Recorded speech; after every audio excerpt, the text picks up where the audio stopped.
بسم الله الرحمن الرحيم والعصر إن الإنسان لفي خسر إلا الذين آمنوا وعملوا الصالحات وتواصوا بالحق وتواصوا بالصبر. Assalamualaikum warahmatullahi wabarakatuh. Innal hamdalillah nahmaduhu wa nasta'inu wa nastaghfiruh wa na'udzu billahi min syururi anfusina wa min sayyiati a'malina.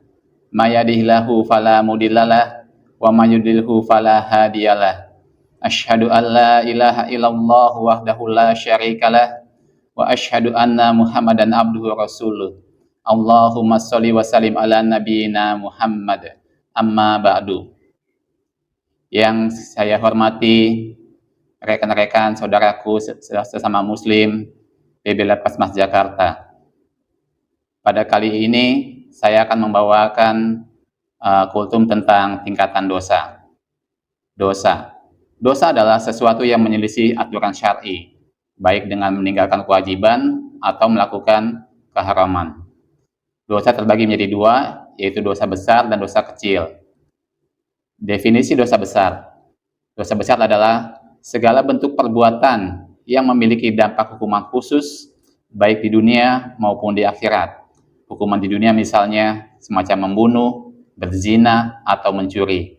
Atau perbuatan yang disebutkan di dalam dalil dengan peringatan keras, berupa hukuman di akhirat, berupa siksaan, neraka, kemurkaan, tantangan, atau perbuatan yang pelakunya dilaknat oleh Rasulullah SAW.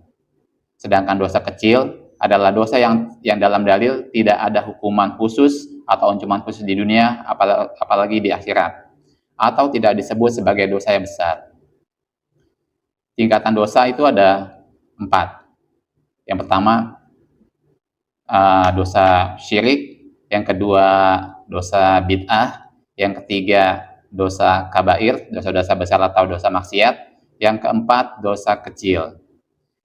Dari keempat ini, dosa yang paling besar adalah dosa syirik, yaitu menyekutukan Allah. Dia beribadah atau memalingkan sebagian ibadah kepada selain Allah. Jadi dia tidak hanya beribadah hanya kepada Allah, tapi juga memalingkan sebagian ibadahnya kepada selain Allah. Yang kedua, dosa syirik. Dosa syirik itu terbagi jadi dua, dosa syirik besar dan dosa syirik kecil. Dosa syirik besar itu dosa besar. Dosa syirik kecil dosanya kecil, bukan. Tapi dosa syirik kecil itu dosanya juga termasuk dosa besar. Lalu apa bedanya antara syirik besar dan syirik kecil?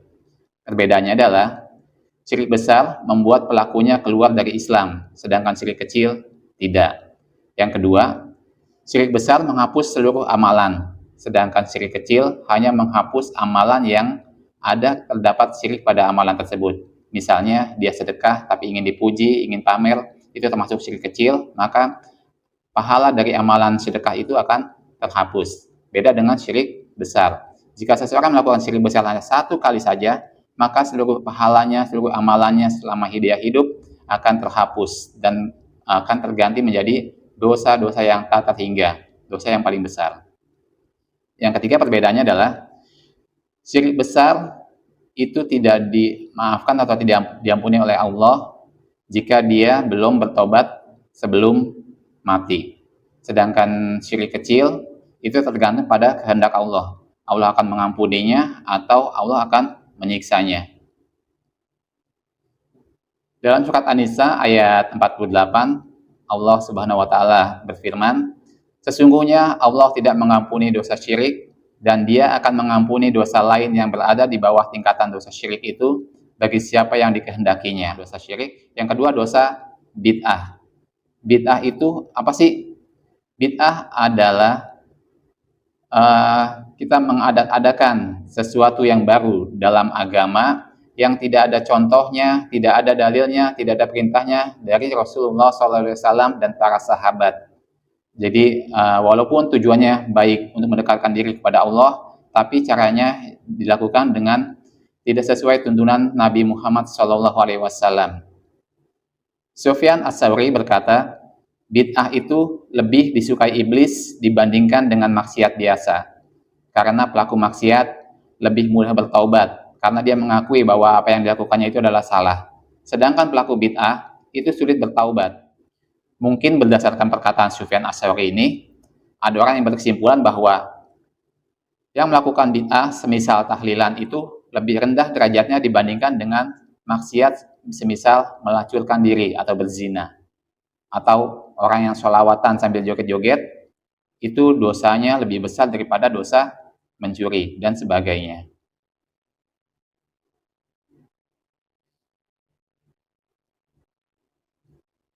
Dari tingkatan dosa itu, gimana kita cara bertaubatnya? Syarat taubat itu, satu, mengakui dosanya. Yang kedua, menyesali perbuatan dosa yang pernah dilakukannya. Yang ketiga, berazam atau bertekad tidak akan mengulangi perbuatan dosanya itu di masa yang akan datang. Yang keempat, jika dosa tersebut berkaitan dengan hak anak Adam, maka ada satu hal lagi yang harus ia lakukan, yaitu harus meminta maaf kepada saudaranya yang bersangkutan, seperti minta diikhlaskan, dimaafkan, dan mengembalikan atau mengganti suatu barang yang telah dia rusakkan atau dia curi dan sebagainya. Sedangkan untuk bertobat untuk dosa-dosa kecil, maka dosa kecil itu akan terhapus dengan ketaatan dan amal-amal kebaikan lainnya.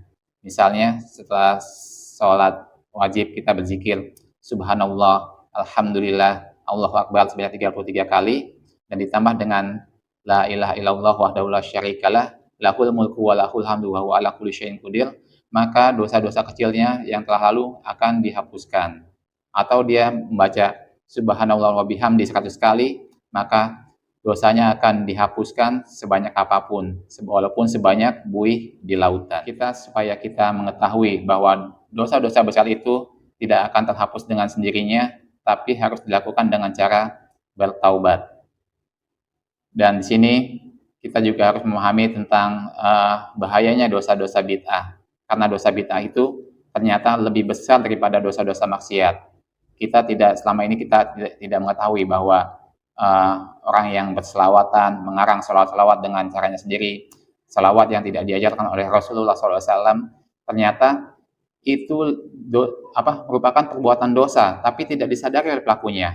Pelakunya dia menganggap bahwa apa yang dia lakukan adalah suatu kebaikan, adalah suatu amal soleh, bisa mendekatkan diri kepada Allah, bisa mendapatkan pahala dari Allah. Tapi caranya tidak sesuai dengan apa yang dicontohkan oleh Rasulullah SAW. Maka itu adalah sebuah dosa. Apalagi sholawatan itu dikarang dengan karangannya sendiri, tidak pernah diajarkan oleh Rasulullah SAW dan para sahabat.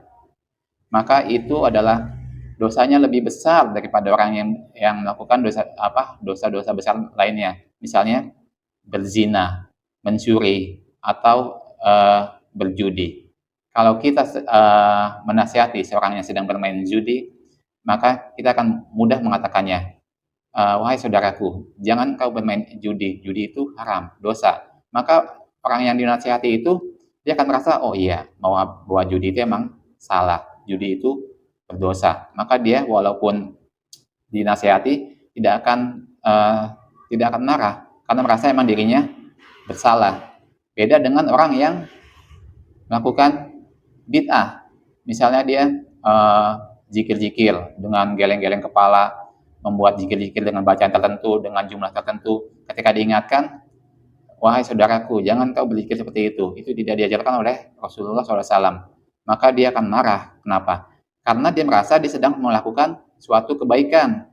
Dia sedang melakukan amal-amal soleh, sedang mendekatkan diri kepada Allah, mengharapkan pahala dari Allah. Maka dia merasa bahwa dia benar. Maka dia akan marah, merasa, kok zikir aja nggak boleh, dilarang. Dia merasa bahwa dia sedang melakukan amal soleh, amal kebaikan. Maka orang seperti ini akan sulit untuk bertaubat, karena dia tidak merasa salah, tapi sedang merasa melakukan suatu kebaikan. Dari sini kita mengetahui bahwa tingkatan dosa itu ada 4, syirik, bid'ah, dosa besar, dan dosa kecil lainnya. Semoga yang sedikit ini bermanfaat buat kita semua, terutama untuk diri saya sendiri. Jika ada yang salah, datangnya dari saya, yang benar datang dari Allah dan Rasul-Nya. Subhanakallahumma wa bihamdika asyhadu an la ilaha illa anta astaghfiruka wa atubu ilaik. Wassalamualaikum warahmatullahi wabarakatuh.